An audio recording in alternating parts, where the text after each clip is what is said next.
Bom dia a todos e sejam bem-vindos à videoconferência da Sabesp para a discussão dos resultados referentes ao terceiro trimestre de 2020. Meu nome é Mário Sampaio, sou superintendente de captação de recursos e de relações com investidores.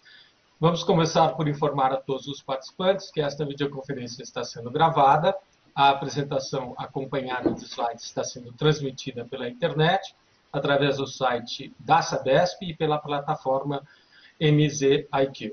A apresentação estará disponível para download no mesmo portal, assim como o release de resultado. Lembramos que serão aceitas perguntas aos palestrantes através da plataforma de videocast.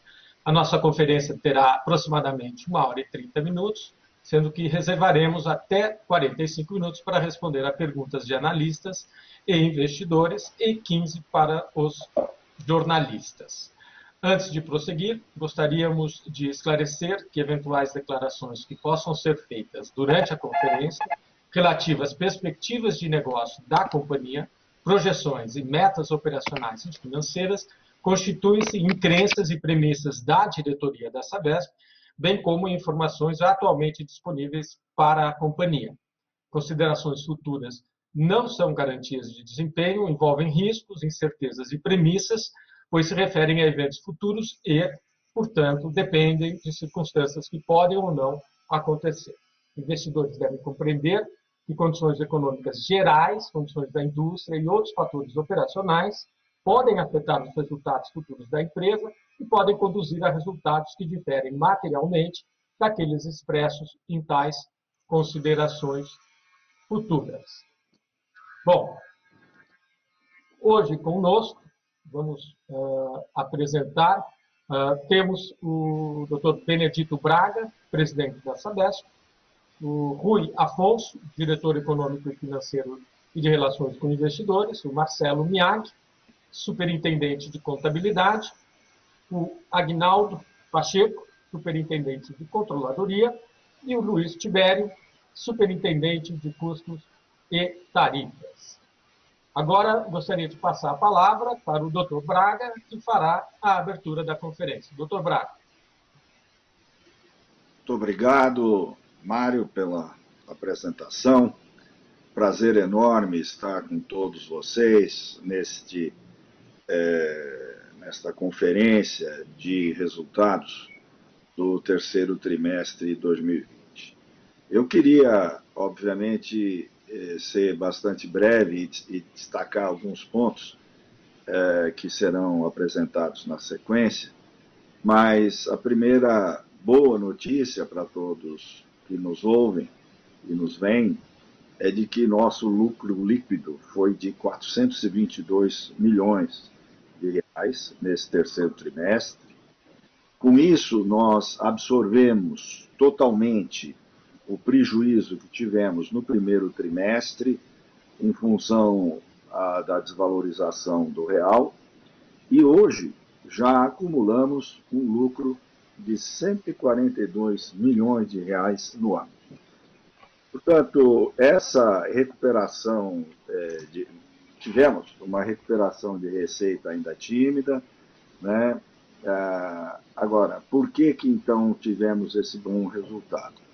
Foi em função de uma gestão disciplinada dos nossos custos, né?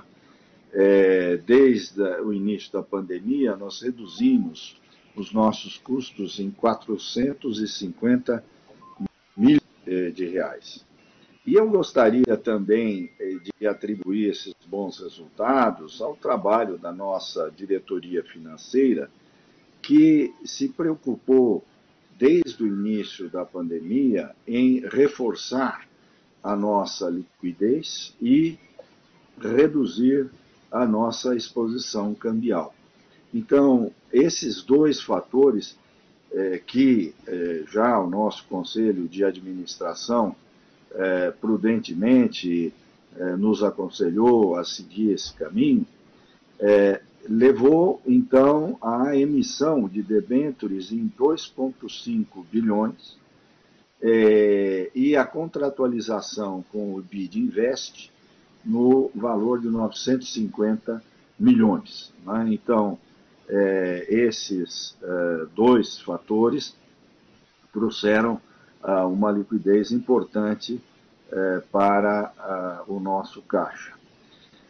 E também na linha da redução da exposição cambial, nós tivemos a quitação antecipada de um eurobônus de 350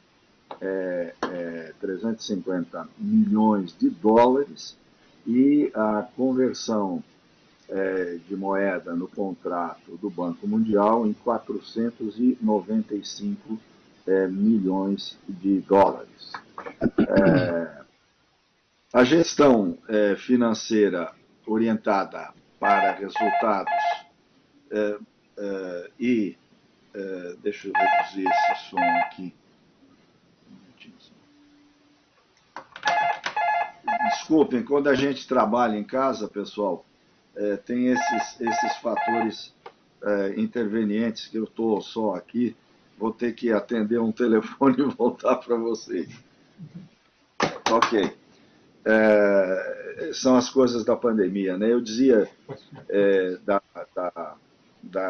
desses dois fatores aí, da liquidez e da quitação do eurobônus e também da conversão de moeda no contrato do banco, em função disso, então, nós pudemos manter o nosso plano de investimentos dentro de uma pandemia em que muitas empresas tiveram dificuldades importantíssimas, né? Então, em termos de investimentos, vejam só, totalizamos 1,1 bilhão de reais nesse terceiro TRI. O valor acumulado no ano já chega a 3,1 bilhões de reais. E até o final do ano, nós chegaremos aos nossos 3,5 bilhões de reais previstos. Isso representa 30% de tudo que se investe no país em água e saneamento. Então, eu acho que essas boas notícias são resultado de prudência, de um trabalho dedicado de todos os nossos colaboradores, desde a gestão no mais alto nível até o trabalhador braçal que está lá no campo fazendo o seu trabalho de construção de tubulações e por aí afora. Então, dessa maneira, nós mantemos a nossa previsão de entrega até final de 2022, Pinheiros com qualidade de água compatível com a recreação, compatível com o turismo, melhorando a situação dos paulistanos em relação à qualidade da água desse importante ícone da região metropolitana de São Paulo. Estamos fortalecendo a nossa área de novos negócios, participando em licitações pelo Brasil afora, em parceria com o setor privado. Estamos também trabalhando no setor de disposição final de resíduos sólidos e promovendo o conceito da economia circular, né? Recentemente, inauguramos uma usina de reciclagem para a produção de base asfáltica a partir do resíduo de obras de saneamento e fresagem, fazendo com que reduzimos os nossos custos de disposição final em aterros sanitários. Então, a companhia se move na linha do ESG com força, trabalhando na sustentabilidade, na economia circular, nos novos negócios e se fortalecendo cada vez mais, independente de uma situação absolutamente anômala, que é esta da pandemia. Muito bem, senhoras e senhores, e seriam essas minhas considerações de natureza geral. Eu passo agora ao nosso CFO, Dr. Rui Afonso, e o nosso superintendente de relação com investidores, Mário Sampaio, que farão, então, aí uma apresentação compreensiva, bastante detalhada, dos resultados desse terceiro TRI. Doutor Rui, por favor. Muito obrigado, doutor Braga. Nós vamos começar, então, uma exposição dos números do terceiro TRI. Antes, eu queria só detalhar alguns pontos levantados pelo nosso CEO, de natureza sintética em relação ao trimestre, e em seguida nós vamos abrir, através de uma exposição com os principais highlights do trimestre. O primeiro ponto que foi destacado já pelo Dr. Braga é que esse trimestre foi marcado por uma recessão importante, né, por uma crise pandêmica, uma crise que impõe uma cautela a todas as companhias e desafios enormes do ponto de vista de gestão, principalmente para uma companhia como a Sabesp, que provê um bem essencial em todos os momentos, mas numa pandemia principalmente. Esta situação, no terceiro trimestre, temos alguns sinais importantes de recuperação, embora recuperação tímida do ponto de vista da economia em geral. E, neste contexto, nós observamos aí os resultados bastante significativos sobre as nossas receitas, como resultado, seja de uma mudança no mix de consumo dos nossos categorias de consumo, principalmente uma maior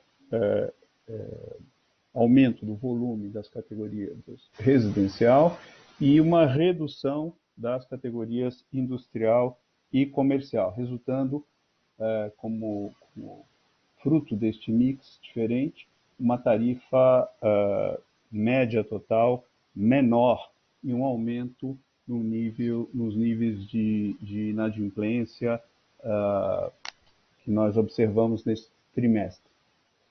Também vale lembrar que nós estamos começando o nosso ano hídrico, que vai de outubro a março, e cabe aqui uma breve nota do ano que se encerrou, o ano hídrico. Em termos hidrológicos, nós passamos por um período de bastante temperaturas elevadas e de seca severa, e nesse período nós podemos ressaltar a importância das obras feitas no período da crise hídrica. Os senhores lembram, 2014 e 2015, que foram extremamente eficientes para afastar o risco de desabastecimento na região metropolitana de São Paulo. Considerando que nós estamos começando o novo ano hidrológico, ou seja, ele começa em outubro, e se espera, então, naturalmente, sazonalmente, um aumento do volume de chuvas e do retorno dos mananciais a níveis mais confortáveis. Também é importante destacar o que o nosso CEO já reforçou, a importância de manter, neste contexto, o patamar elevado de investimentos da companhia, apesar das turbulências provocadas pela crise econômica e pandêmica. Reforçamos, como disse o Dr. Braga, a nossa gestão financeira, somamos a emissão da 26ª emissão de debêntures à 25ª, que já tínhamos feito, no valor de 1 bilhão e 45 milhões de reais nesse trimestre, tendo, portanto, até agora emitido 2,5 bilhões de reais em debêntures. Resgatamos ainda antecipadamente o nosso Eurobond, 350 milhões de dólares. Ele venceria, como os senhores sabem, agora, em meados de dezembro. proximamente, e nós já o fizemos neste trimestre, e realizamos também uma emissão de um loan com o BID Invest, de um valor bastante significativo, 950 milhões de reais. Além disso, nós fizemos uma troca de moeda significativa de 494 milhões de dólares para cerca de 2,8 bilhões de reais, de um contrato que temos ainda com o Banco Interamericano de Desenvolvimento, o BID, de tal forma que, se somarmos esses movimentos, a nossa exposição à moeda estrangeira de aproximadamente 49% no terceiro trimestre do ano passado, de 19, caiu para 25% este trimestre, que é extremamente significativo no momento de forte incerteza em relação aos rumos da economia, né, e volatilidade cambial decorrente dessa incerteza, não só em relação ao Brasil, mas em relação à economia mundial. Eu reforçaria também duas ações importantes que fizemos.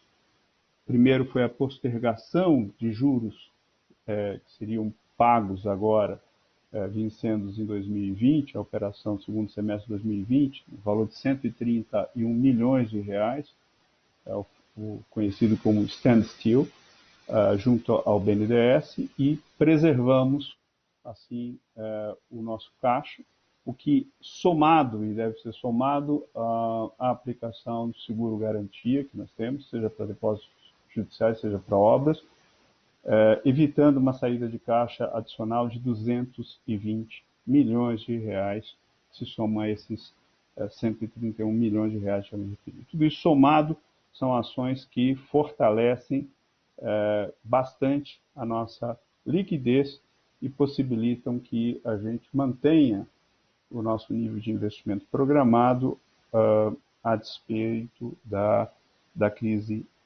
econômica. Nesse trimestre também tivemos o leilão para prestação de serviços na região metropolitana de Maceió. Nós participamos, aproveitamos as janelas surgidas aqui com a aprovação do novo marco regulatório, participamos da concorrência como minoritários em um consórcio com um parceiro privado. Essa ação evidencia o que já foi colocado, que a Sabesp está pronta para participar em competições e concorrência pelo Brasil afora, sempre que julgar oportuno. E assim o fizemos em Maceió. No que concerne a regulação, um ponto apenas de destaque, que é a aplicação do reajuste tarifário de 2,4924% e o ajuste compensatório de 0,881% pela postergação que tivemos, vocês lembram, em abril, resultando das nossas tarifas, resultando num total de reajuste de 3,4026%. Esse reajuste está vigente desde 15 de agosto, o que já compensa parcialmente os efeitos adversos sobre as nossas receitas no período. Vamos lembrar que essa recomposição desse diferimento se dará integralmente até abril do ano que vem, 2021, mês no qual, em abril, nós teremos a revisão tarifária ordinária concluída. Vamos passar agora aos slides da nossa apresentação focada no trimestre. A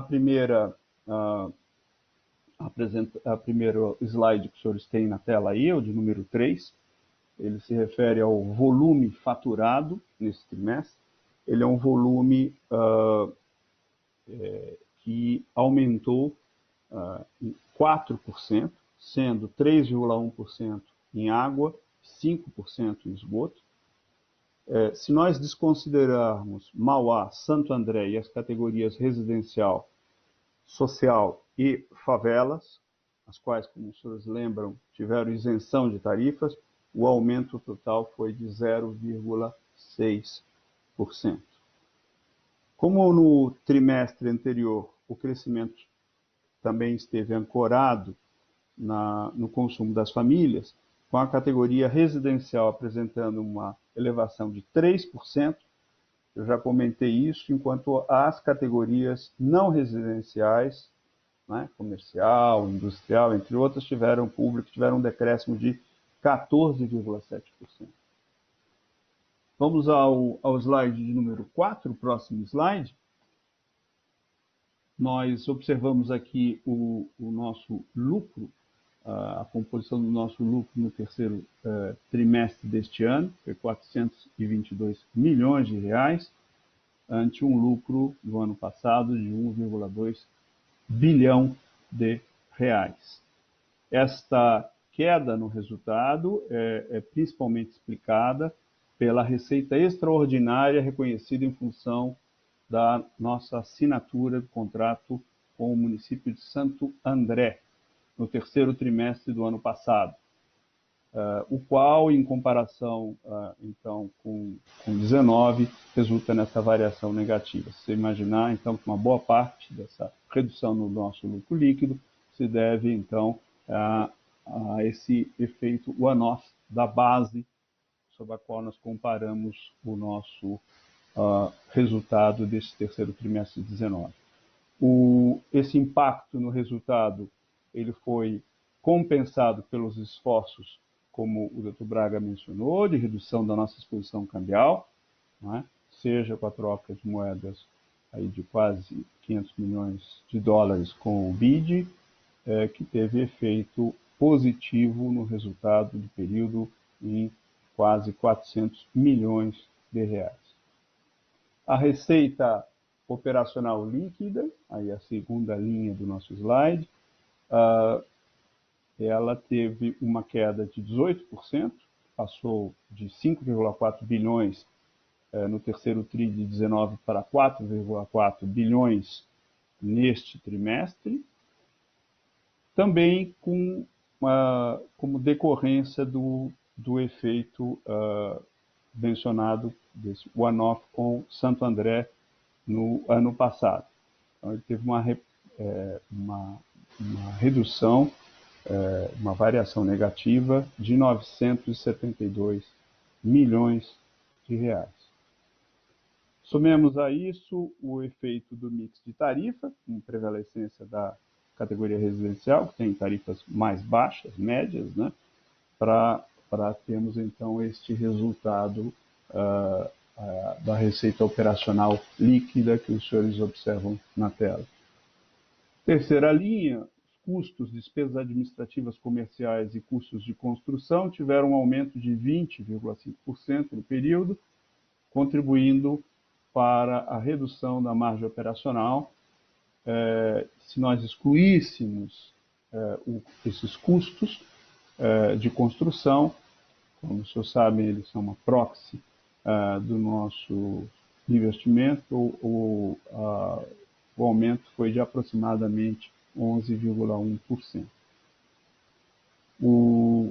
Como consequência, aí vamos para a quarta linha do nosso slide, como consequência desses dois primeiros movimentos, o nosso EBITDA ajustado foi bastante afetado, uma redução de 1,5 bilhões, que passou de 3 bilhões no ano passado, terceiro trimestre, para 1,5 bilhão no terceiro trimestre deste ano. A margem EBITDA ajustada também segue essa direção, uma redução de 55,6%, ficando em 34,1% neste trimestre. Nós considerarmos os últimos 12 meses, esta margem EBITDA ajustada foi de 35,8%.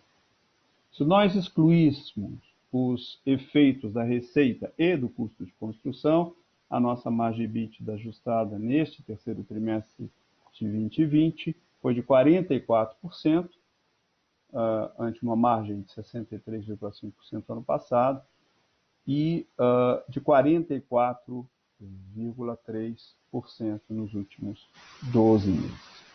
Em resumo, a queda do EBITDA se deve fundamentalmente aos eventos não recorrentes, os eventos one-off desse terceiro trimestre do ano passado, com a base bastante boa, né, comparados à deterioração das condições econômicas, macroeconômicas decorrentes da pandemia em grande parte, deste terceiro trimestre de 2020.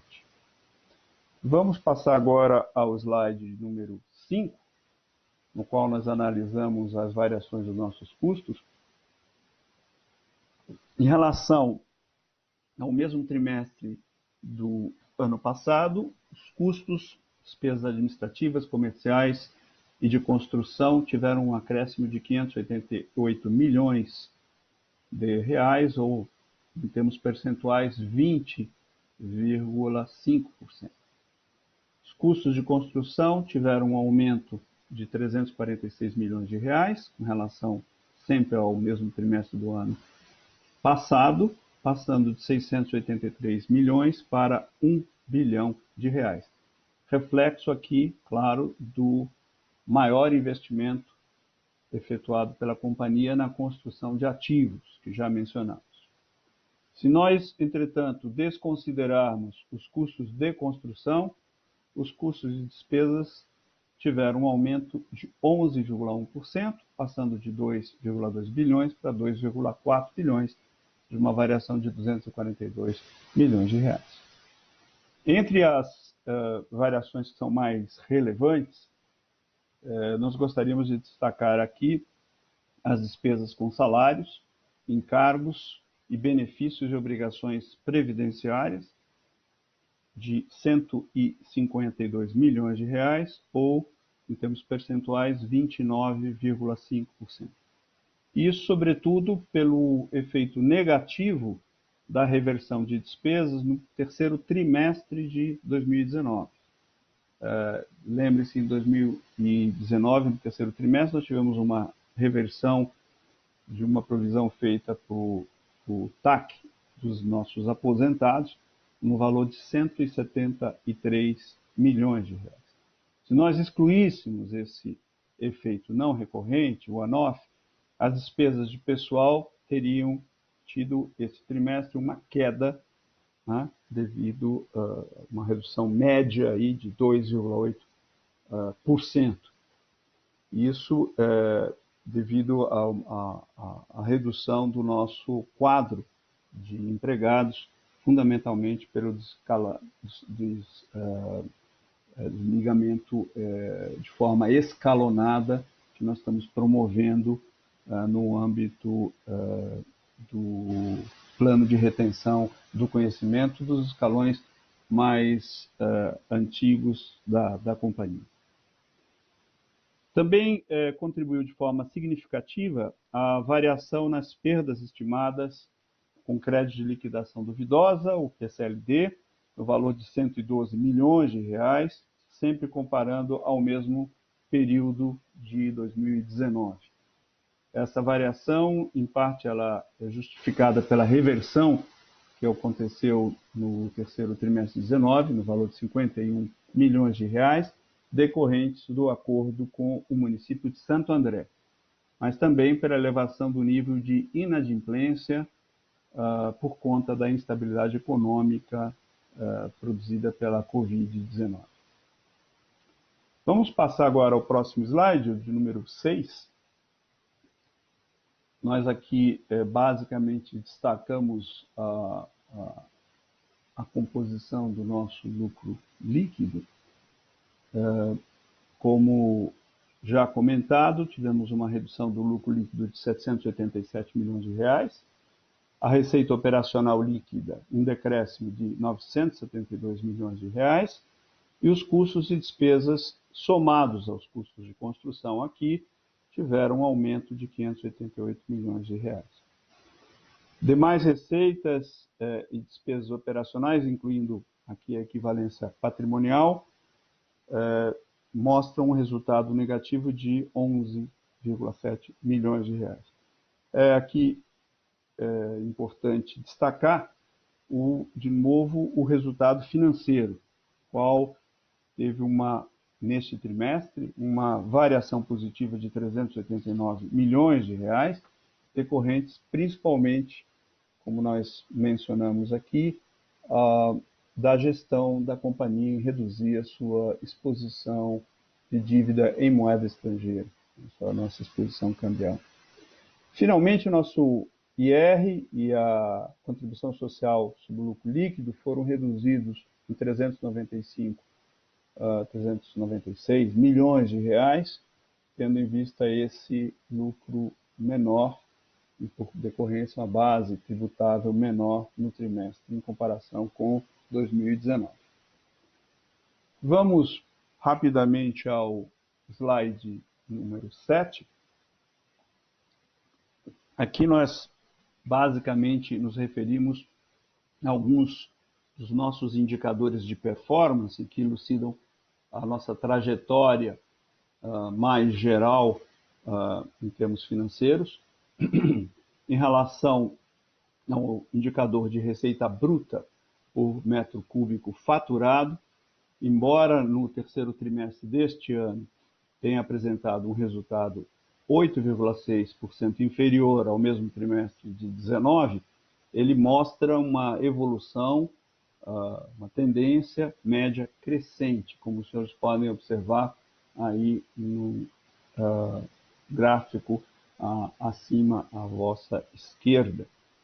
As despesas operacionais agora por metro cúbico faturado, primeiro gráfico à direita superior, elas mostram que tem tido um comportamento, uma evolução controlada e compatível, isso é importante, com a expansão das nossas operações. O trimestre que acabou de se encerrar, o terceiro trimestre deste ano, teve uma queda de 11,5% em relação ao mesmo período do ano passado, decorrente basicamente de gestão orçamentária. Nós reduzimos 300 milhões de reais no segundo trimestre de 2020, já comentamos no call de resultados do primeiro trimestre deste ano, e mais recentemente, no terceiro trimestre, nós fizemos uma outra redução de despesas orçamentárias de 150 milhões de reais, totalizando o que o Dr. Braga já mencionou, esta redução de 450 milhões de reais em despesa.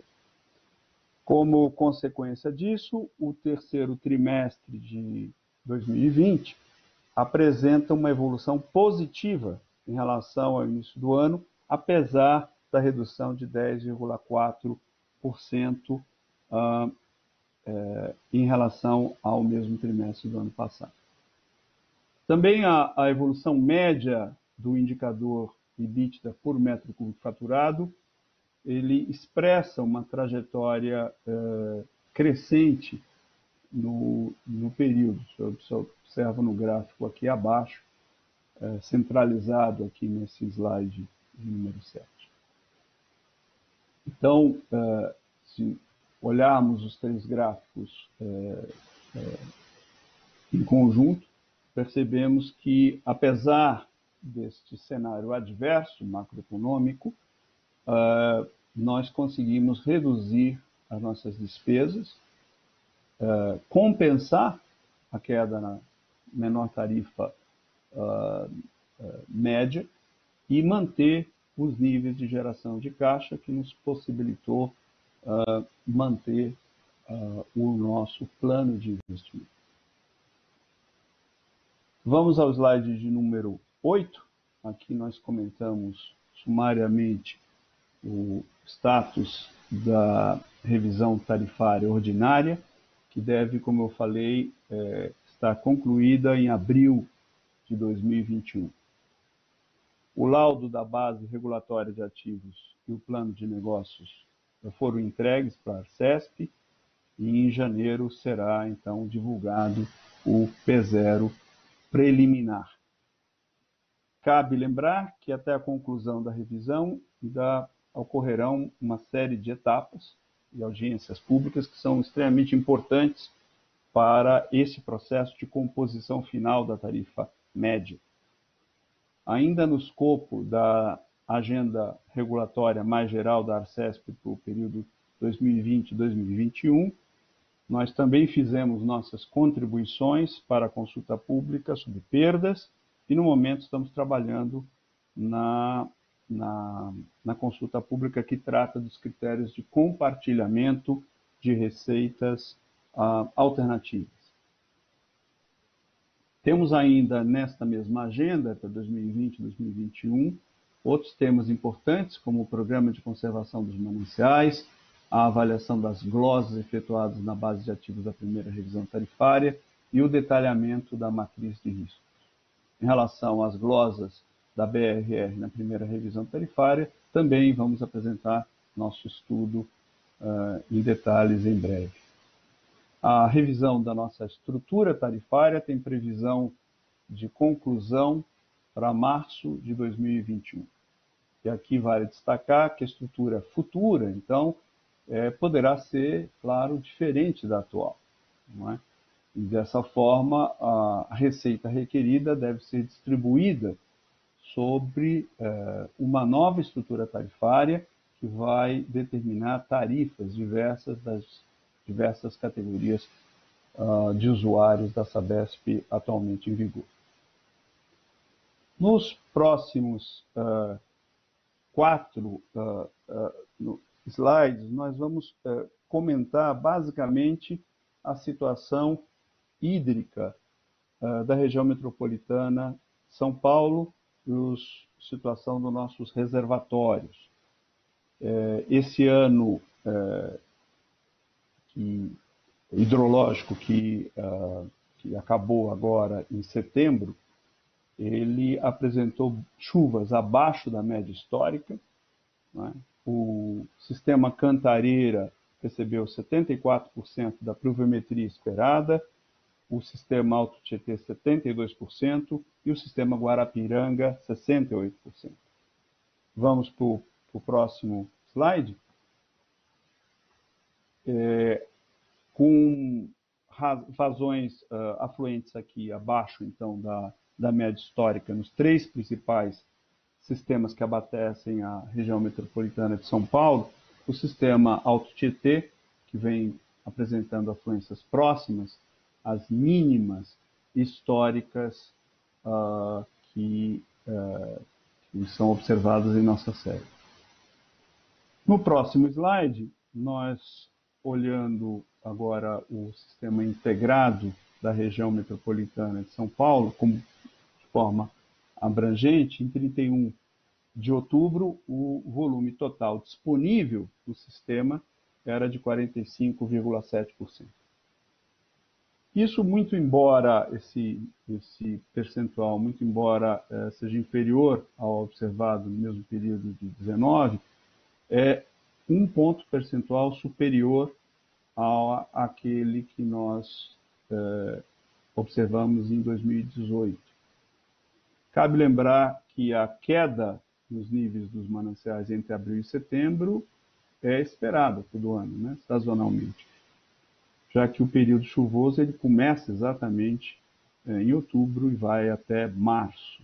Ou seja, as represas justamente servem para reservar, para garantir o abastecimento de água entre abril e setembro, quando historicamente as chuvas são mais escassas. A despeito do comportamento da pluviometria que tem sido abaixo do esperado, nós observamos que o armazenamento conjunto dos mananciais da região metropolitana de São Paulo apresenta uma situação controlada até o momento. As obras do sistema produtor São Lourenço, em interligação, se vocês lembram, fizemos do Jaguari a Tibainha, elevaram a segurança hídrica do sistema justamente para suprir a região metropolitana nesses períodos de estresse hídrico. Vamos ao próximo slide. Finalmente, aqui cabe notar que os impactos da crise econômica e, por consequência, da renda média das famílias, aliadas à pandemia, trouxe uma mudança no padrão de consumo. Nós já observamos e gostamos sempre de reiterar, porque tem um impacto muito grande sobre nossos financials, essa mudança do mix de consumo da população, uma elevação do consumo residencial, uma queda no consumo comercial e industrial, e, simultaneamente, a manutenção praticamente do mesmo volume produzido. A produção média na região metropolitana de São Paulo, em outubro, foi de 63,3 metros cúbicos por segundo, um volume 500 litros por segundo inferior à produção de outubro do ano passado, de 2019. A seguir, nós vamos, para encerrar, fazer um breve detalhamento da gestão de liquidez da companhia. Eu já me referi a isso no começo, mas rapidamente relembrar os principais tópicos. Ela vem, basicamente, a Sabesp trabalhando fortemente no reforço da sua liquidez, e, de outro lado, a diminuição da volatilidade decorrente de exposição cambial. Com as agências internacionais, a companhia formalizou, como eu me referi esse ano, junto ao IDB, um loan de 950 milhões de reais, sendo importante destacar que a primeira tranche de 508 milhões de reais é constituída por recursos que serão destinados ao investimento no programa Novo Rio Pinheiros, como mencionado pelo Dr. Braga, e também em plantas de energia renovável no interior do estado de São Paulo. A segunda tranche, no montante de 442 milhões de reais, será utilizada para o refinanciamento de dívidas. A operação ela é sem garantias e o valor total do empréstimo ocorrerá em um desembolso único, previsto ainda para esse ano. Então, vale destacar que é uma operação junto à IDB absolutamente inovadora pela composição, digamos, de entrada dos recursos ex ante e pelo fato dela se destinar parte a financiamento de investimentos e parte a quitação de dívidas vincendas no período. É exatamente essa direção que a companhia pretende manter para sustentar seu robusto programa de investimento. Esses são, em síntese, os comentários que a companhia gostaria de apresentar. Eu gostaria de voltar agora a palavra ao Mário. Nós estamos abertos agora com o nosso diretor-presidente e todos os nossos superintendentes para a sessão de perguntas e respostas. Muito obrigado.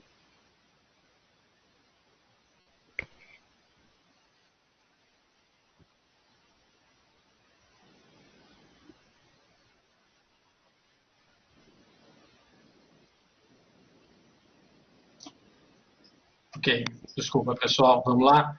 Então, vamos dar início à sessão de perguntas e respostas, mas eu quero lembrar antes que as perguntas serão primeiro dos analistas, tá? A gente vai receber essas perguntas, já temos perguntas aqui, já vou começar a fazer, e por conta da limitação do tempo, a gente também terá algum tempo para perguntas de jornalistas.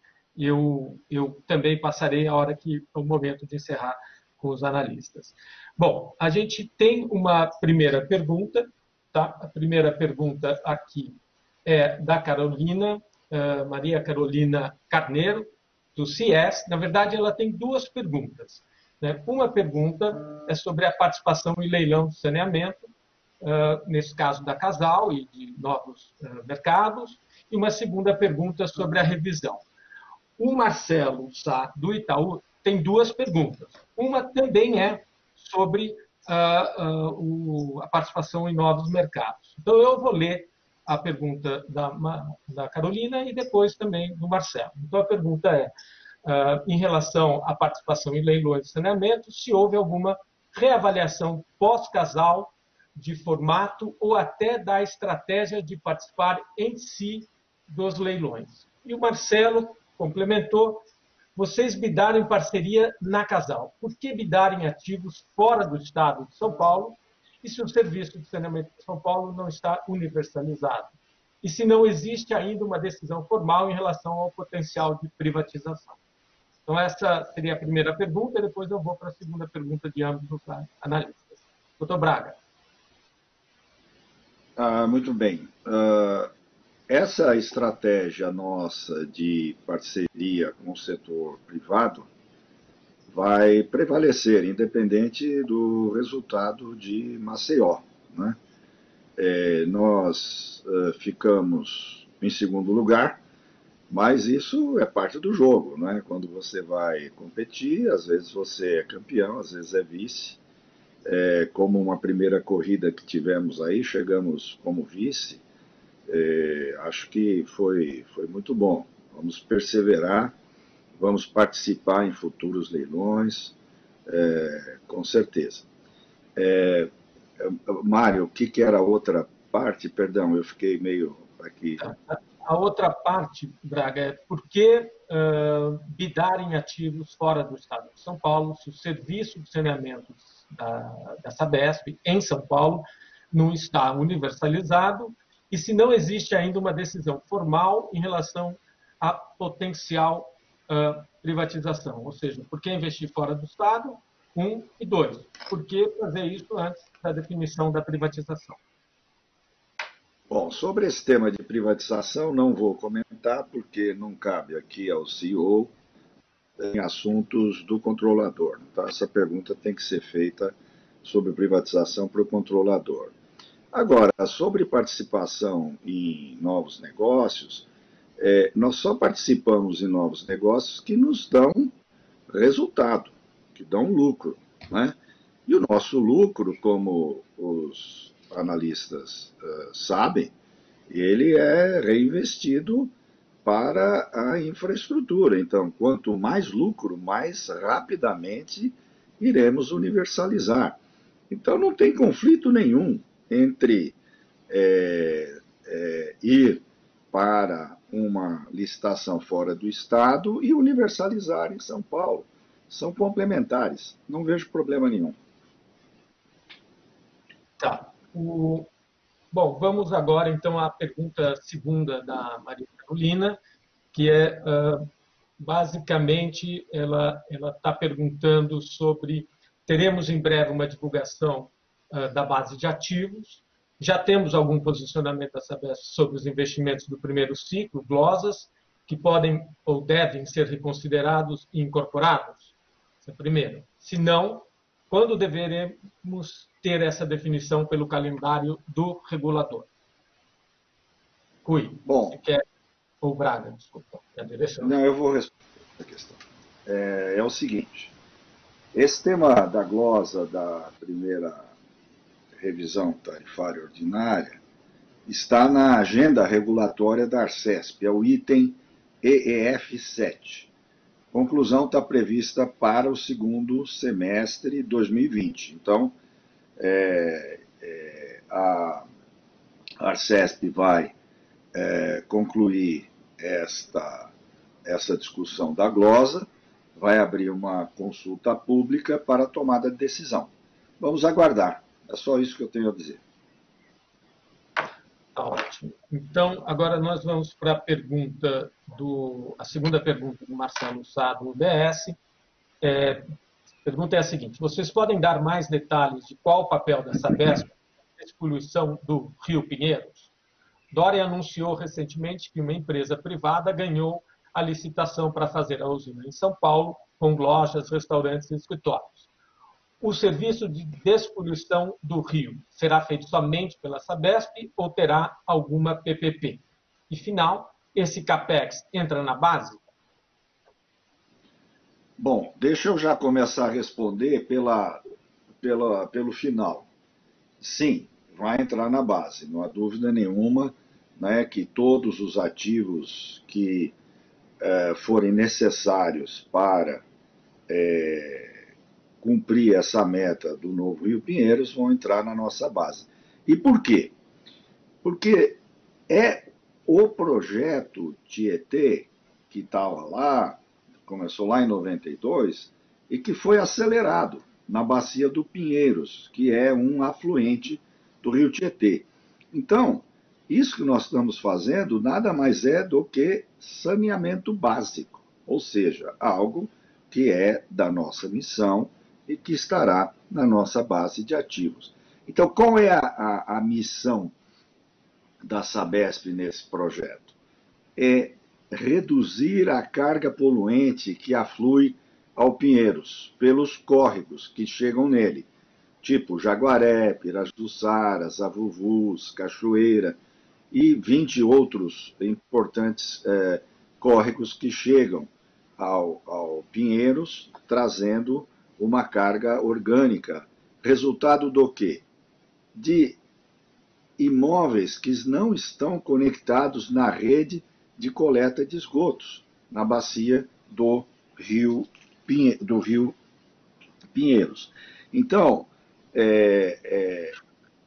como é que a Sabesp está fazendo? Não é uma PPP, mas é parecido com uma PPP no sentido de que estamos fazendo contratos de performance, ou seja, pagamento por resultados.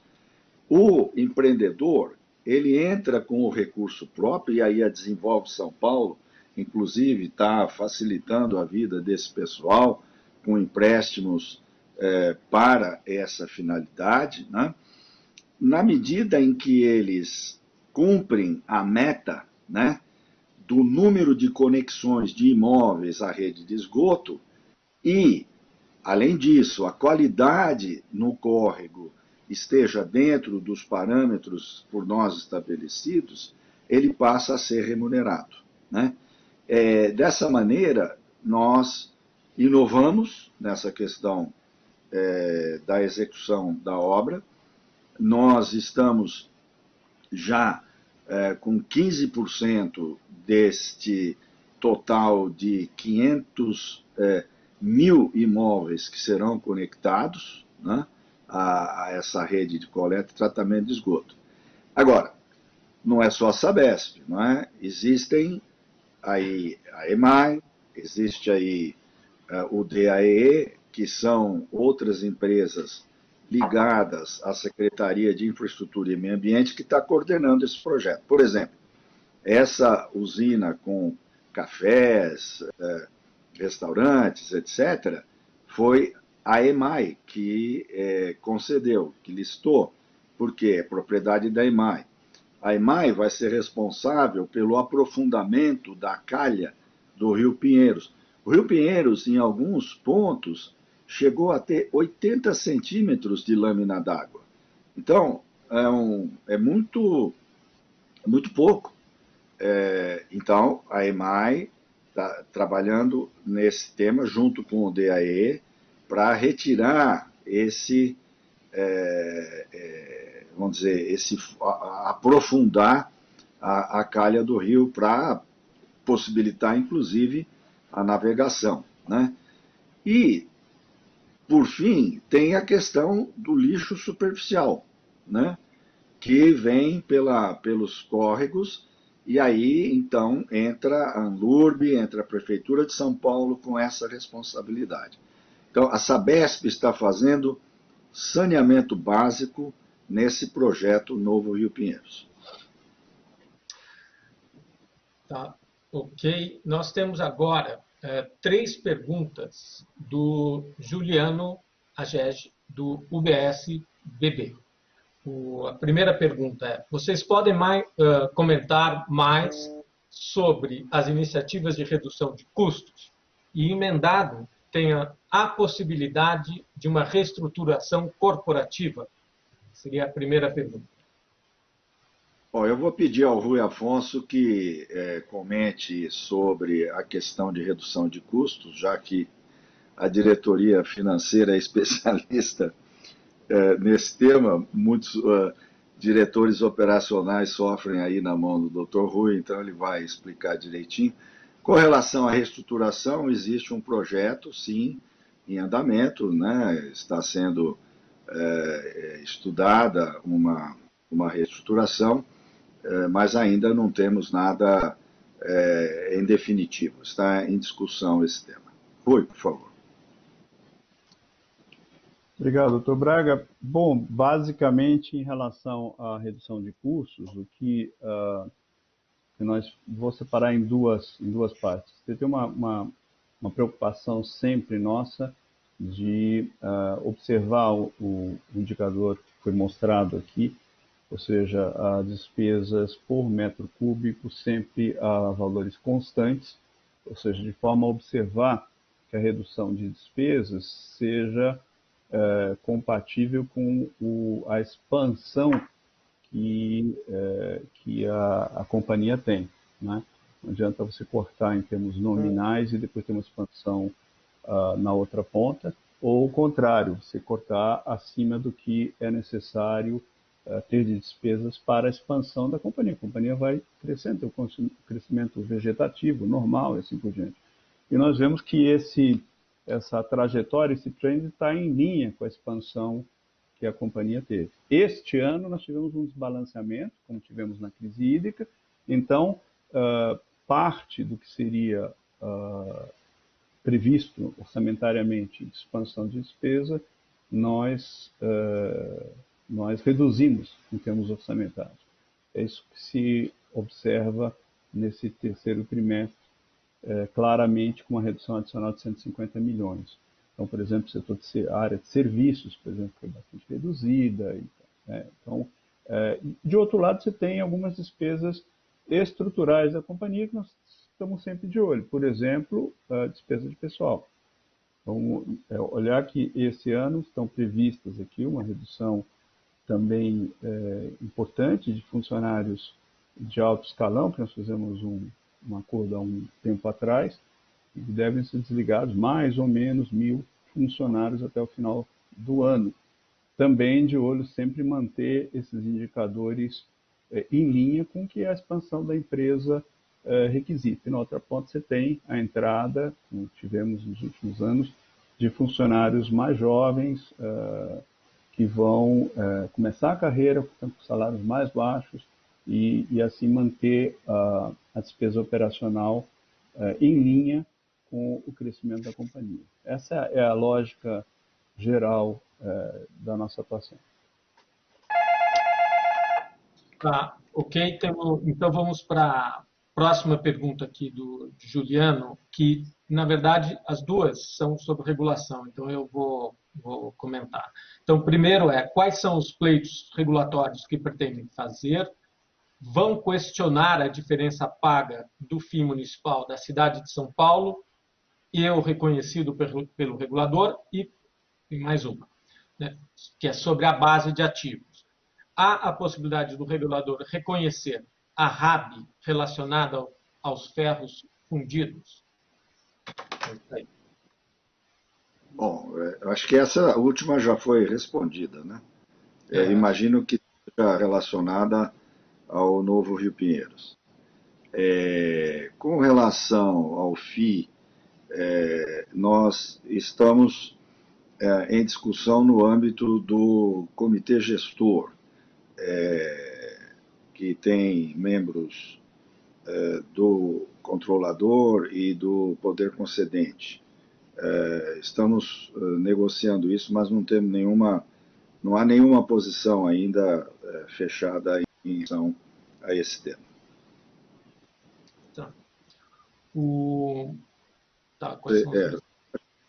Esse era um específico, né, tinha mais genérico, os pleitos regulatórios que pretendemos fazer, mas se não, a gente já vai para a próxima pergunta da Liliana. Iana. Ok. do HSBC. Tá? A Liliana tem 3 perguntas em temas diferentes. O primeiro é o retorno que a companhia pretende fora de São Paulo, depois é sobre provisão de PDV e o último são serviços fora de São Paulo. Então, eu vou na sequência lendo. Então, primeiro, qual tipo de retorno vocês buscam ao bidar por ativos fora de São Paulo? Como esses retornos se comparam ao retorno de 8,1% regulado dado pela Arcesp? Essa é a primeira pergunta. Rui, você quer responder essa? Posso comentar? Posso comentar. Liliana, bom dia. Não sei de que lugar do país, do mundo você está, mas enfim, deve ser bom dia para você aí. E eu diria o seguinte, a gente sempre vai procurar um retorno compatível com aquele que é regulatório. Às vezes pode ser o WOC mesmo, ou pode ser o nosso capital de terceiros, depende do tipo de bid. Agora, a estratégia específica é algo que, claro, que a companhia não divulga, né? Mesmo porque agora estamos cada vez mais num ambiente competitivo. Então, a taxa que nós pretendemos de retorno, claro, no agregado compõe o custo, tem que ser compatível com o custo de capital da companhia, o médio ponderado, às vezes, obviamente, o custo de capital de terceiros, e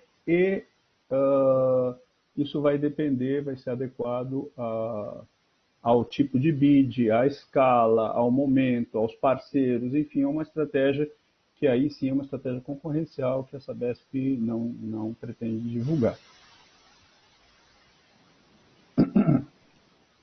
Tá. A segunda pergunta é: qual o valor de provisão para o PDV do trimestre, o valor esperado nos próximos trimestres e a economia esperada?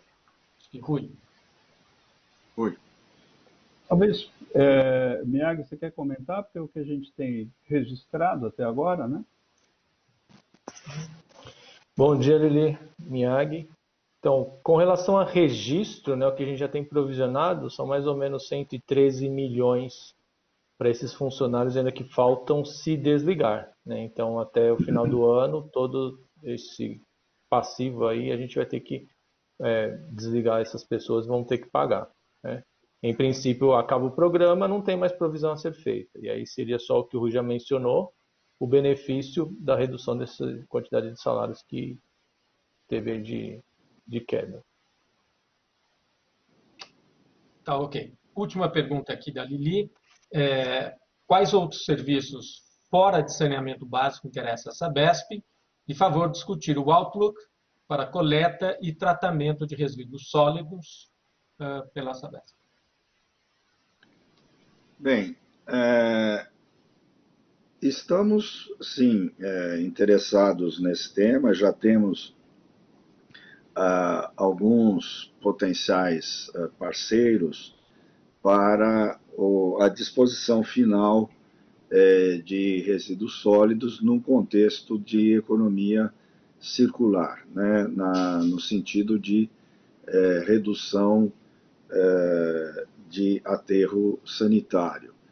Não temos interesse em coleta, transporte de resíduo sólido. Não, a nossa ideia é trabalhar na disposição final, produzindo energia, produzindo gás, um pouco na linha do que já fazemos com o lodo da estação de tratamento de esgoto no município de Franca, onde a nossa frota de veículos é abastecida por gás metano, que é produzido a partir do lodo, que não temos mais que dispor e ter custos associados a isso, né? Então, esse é um tipo de negócio que nos interessa. Já temos vários potenciais parceiros interessados, já temos um contrato de programa na modalidade contrato de programa, ainda quando era possível fazê-lo, está válido com o município de Diadema e estamos trabalhando aí para concretizar esse movimento na área do resíduo sólido, né? Existem alguns outros na linha de seguros, na linha de fibra ótica que nós estamos analisando, mas esses ainda em estado mais incipiente. Tá. Bom, agora a gente tem uma pergunta que é volta para o Juliano, tá? Deixa eu só me organizar aqui, que eu vou talvez emendar, Dr. Braga, com o do Vladimir Nascimento Pinto. Tá? A pergunta do Juliano, do UBS, é basicamente se pretendemos participar do leilão da SEDAI, e do Vladimir o senhor Braga mencionou que participar do leilão de Alagoas não limita a capacidade de investimento na universalização.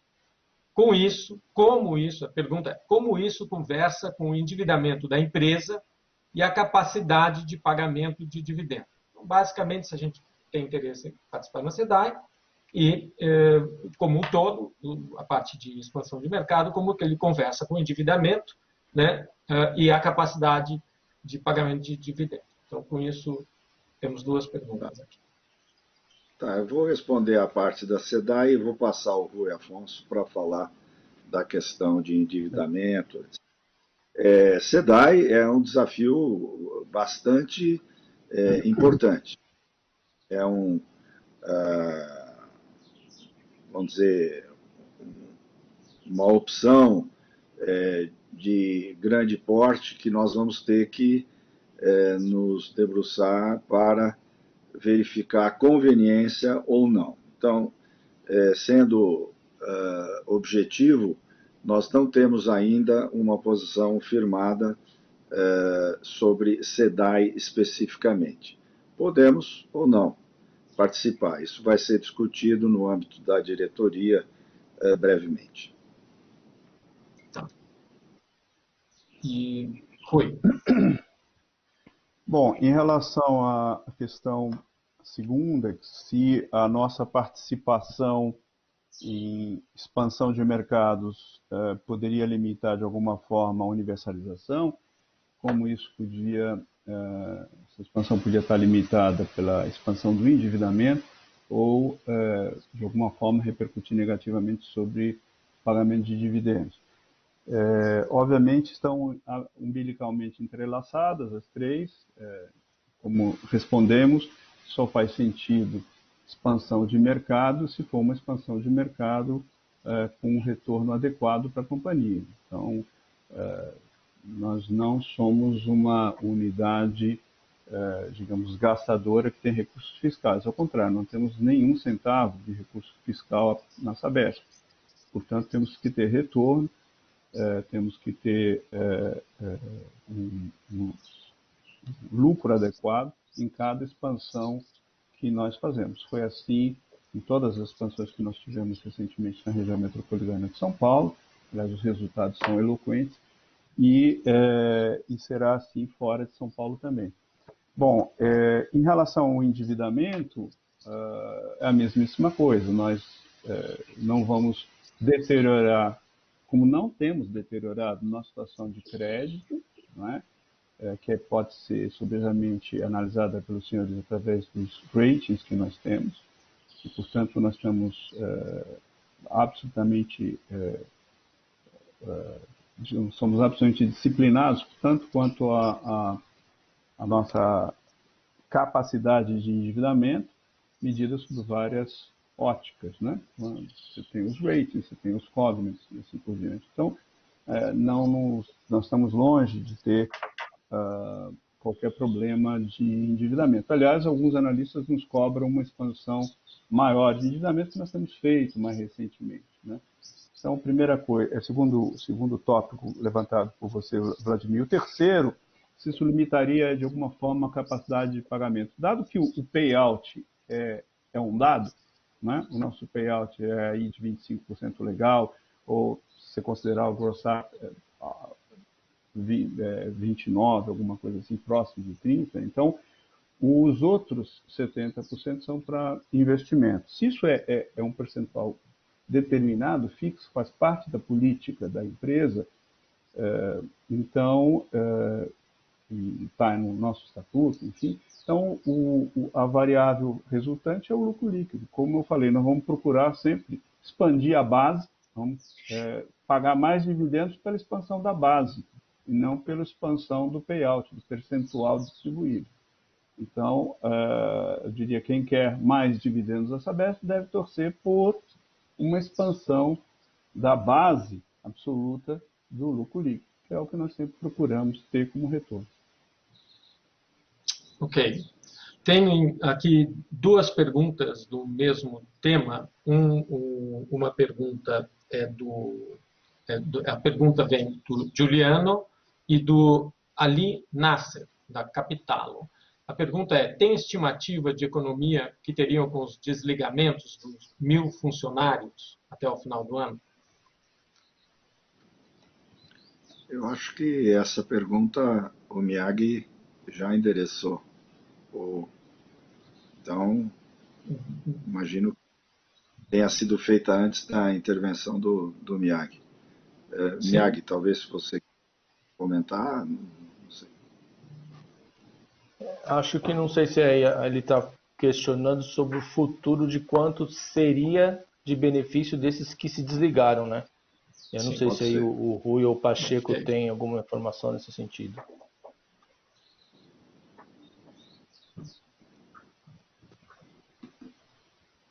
Pacheco, algum comentário?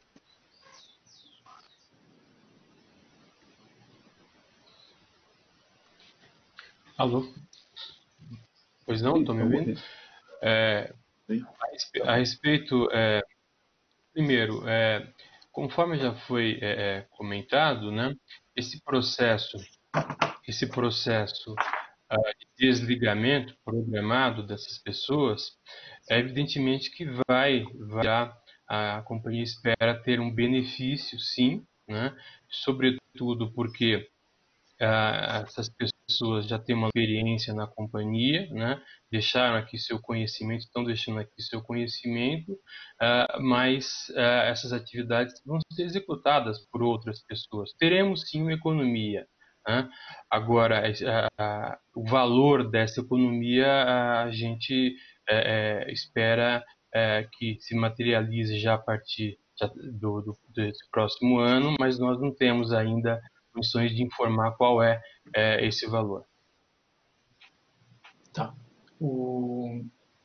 Ok. Tem mais uma pergunta aqui da Lili, da Viviana Young, do HSBC, que é: quando vocês pretendem rever a política de dividendos de forma a pagar mais que 25% dos lucros, como a maioria das empresas de utility do Brasil? Ou acham que 25% é suficiente?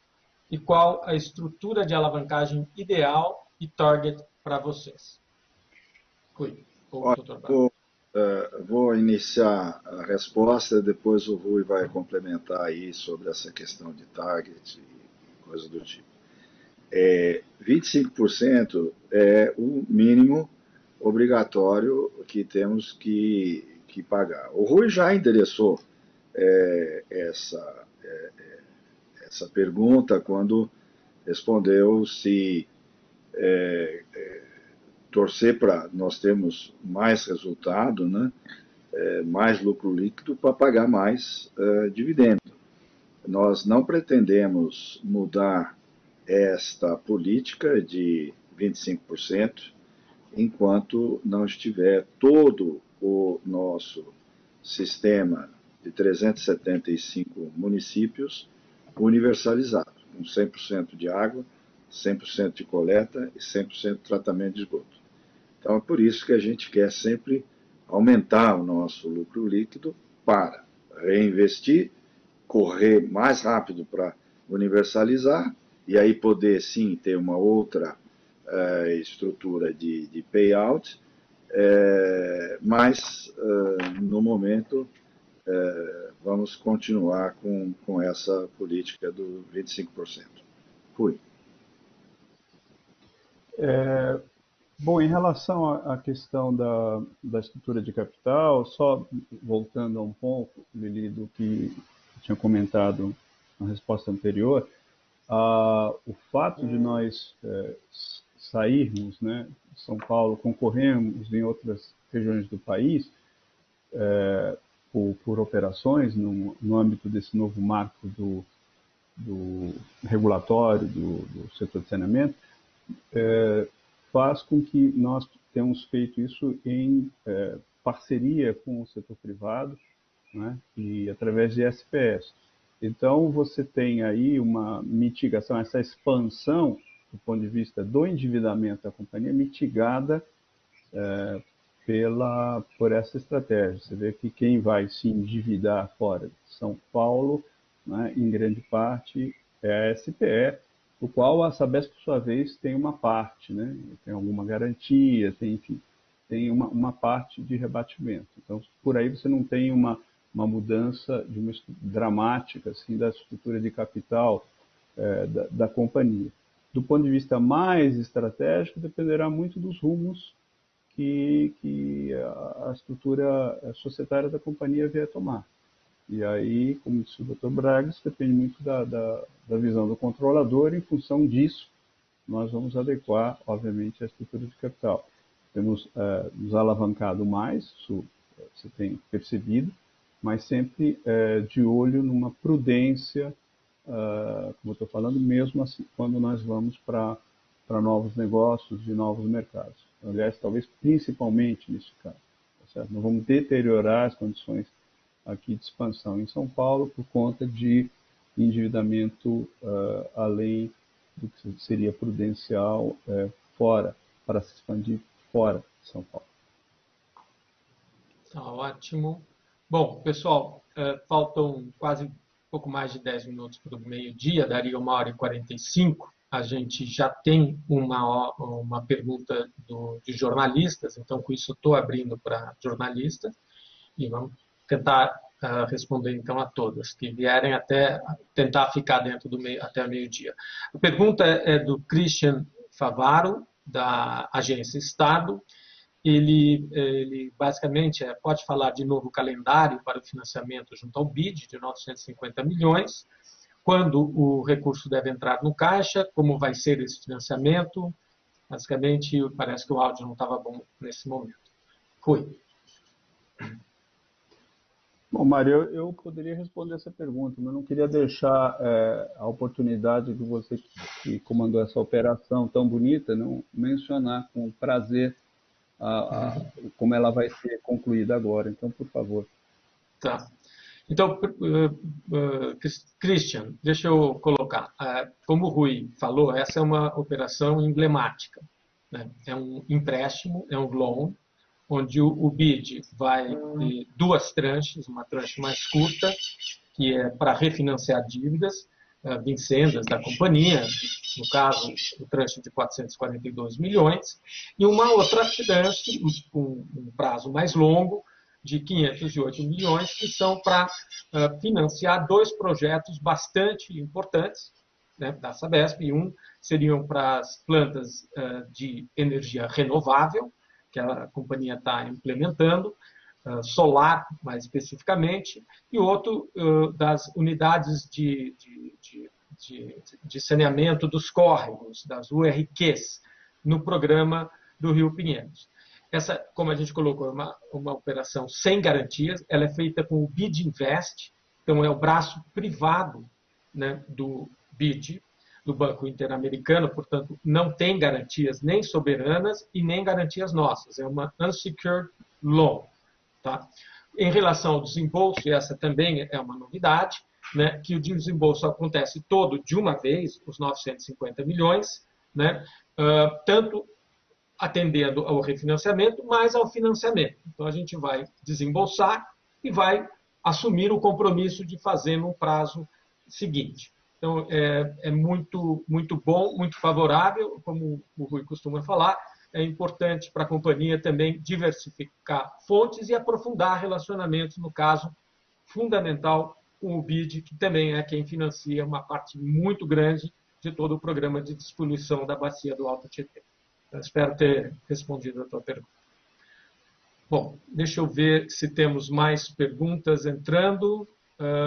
Sim, temos uma pergunta aqui, deixa eu ver, da Thaís Irata. São duas perguntas. Thaís Irata, do Valor. Primeira pergunta, sobre o projeto de resíduos sólidos, já tem data para o chamamento público para o projeto de Diadema? E há outros projetos no segmento em curso? Essa é a primeira pergunta. Segunda pergunta, sobre a despoluição do Rio Pinheiros, vocês já estão vendo o resultado nos trabalhos? A previsão de concluir o trabalho é até 2022, mas a partir de quando o paulistano vai ver uma diferença na qualidade e o cheiro do rio? Doutor Braga. Muito bem, vamos lá. Não temos ainda uma data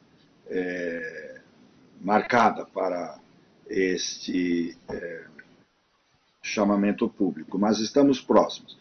Estamos trabalhando no âmbito da CETESB para ter um posicionamento sobre a tecnologia que vai ser utilizada em Diadema para a produção de energia a partir do lixo. Então, uma vez que tenhamos este tema pacificado, vamos soltar esse chamamento público. Mas não deve demorar muito tempo, não. Quem sabe daqui um mês, coisa assim, a gente já tenha um posicionamento. Há outros projetos do segmento em curso, sim, mas ainda não temos uma situação concreta para informar, Thaís. Vamos com calma aí nesse tema. Sobre a poluição do Pinheiros, bem, é muito cedo ainda, né? A gente está trabalhando aí há aproximadamente 6 meses, né? Que todo um processo de montagem dessas licitações, depois nós tivemos questionamentos de perdedores que tiveram que ser respondidos. Essa é a questão que uma companhia que majoritariamente pública, ela tem que seguir esses ritos com muito cuidado, com muita lisura, para que não haja nenhum questionamento de agentes de controladoria do Estado e assim por diante. Bom, então é muito pouco tempo ainda para ver resultado no córrego, né? Nós já temos alguns córregos que foram despoluídos. Por exemplo, os Avuvus já está com a demanda bioquímica de oxigênio menor que 30 miligramas por litro, a água transparente, se você pode ir até lá observar, lá na região sul de São Paulo, né? Perto lá de Interlagos, já é um córrego que conseguimos já despoluir. Evidentemente, outros terão mais trabalho para fazer essa despoluição. A previsão é 2022, né? Eu mencionei aqui que já temos aproximadamente 15% das conexões a imóveis feitas, né? É um bom número, estamos dentro do prazo, mas a diferença vai ser lá em 2022, Thaís. Infelizmente, não dá para ter resultado antes disso. Olha, 2022 já foi assim quando o governador Dória lançou esse projeto e que nós nos envolvemos nele, né? Eu botei aqui a minha roupa de Tom Cruise, né? Se Deus quiser, nós vamos chegar lá, mas 2022, aguarde aí. Tá ótimo. Bom, vamos seguir. Temos uma nova pergunta do Christian Favaro, da Agência Estado. Eu entendo aqui que o tema é outro, é o mix de consumo. Então, como vocês veem a mudança no mix, a sinalização de quando isso deve converter ao normal. Por sinal, como vocês avaliam a possibilidade de uma segunda onda de Covid-19 no Brasil? É isso. Bom, talvez começar pelo final, né? A possibilidade de uma segunda onda da Covid-19 no Brasil, a gente não tem elementos para discutir esse assunto. O que a Secretaria da Saúde, o Comitê de Crise do governo tem relatado é de que o Brasil ainda está na primeira onda, né? Nós estamos com os casos sendo reduzidos. Então,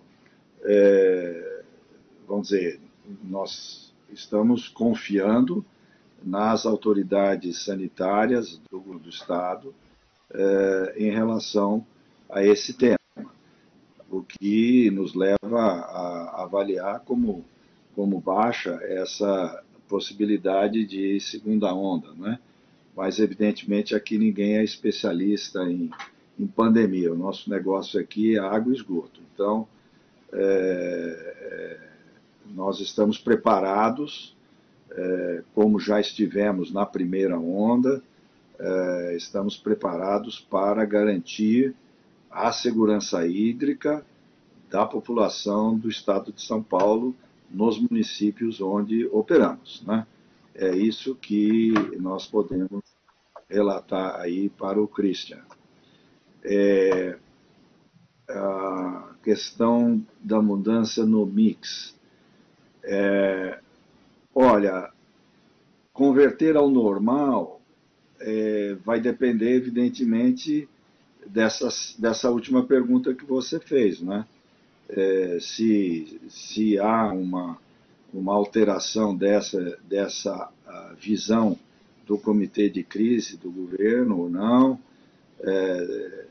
É muito difícil dar datas em relação a essa questão. O que nós temos observado é que a economia do Estado de São Paulo está voltando ao normal, né? O secretário Meirelles tem mostrado aí dados de crescimento do PIB no Estado.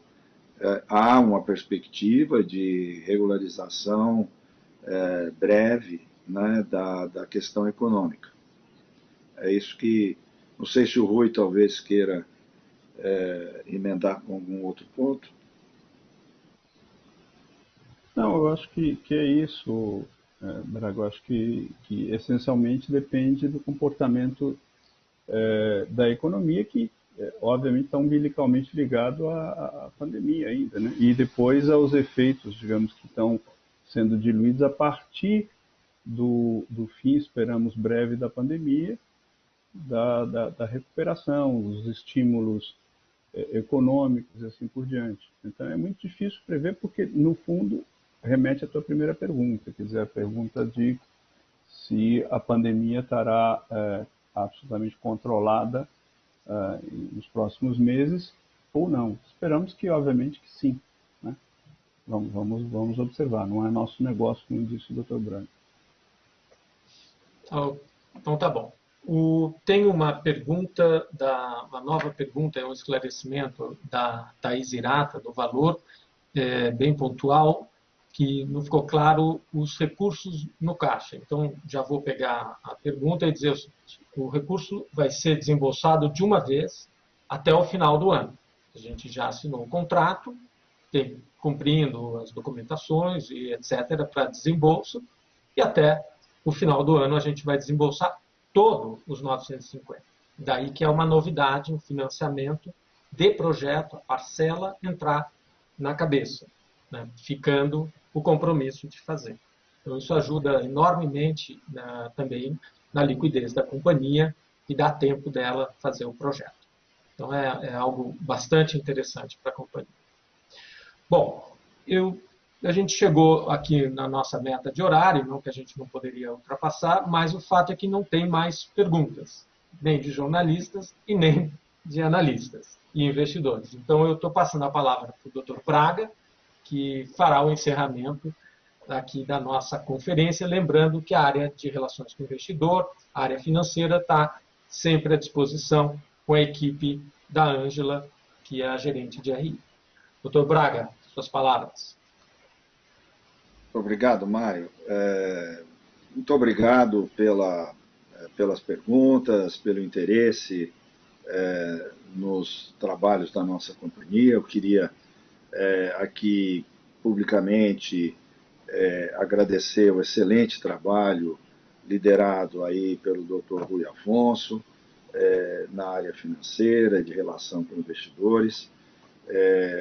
Enfatizar que a companhia está preparada para manter a segurança hídrica, para avançar nos novos negócios, para ter lucros cada vez mais expressivos, para o benefício de todos, não é?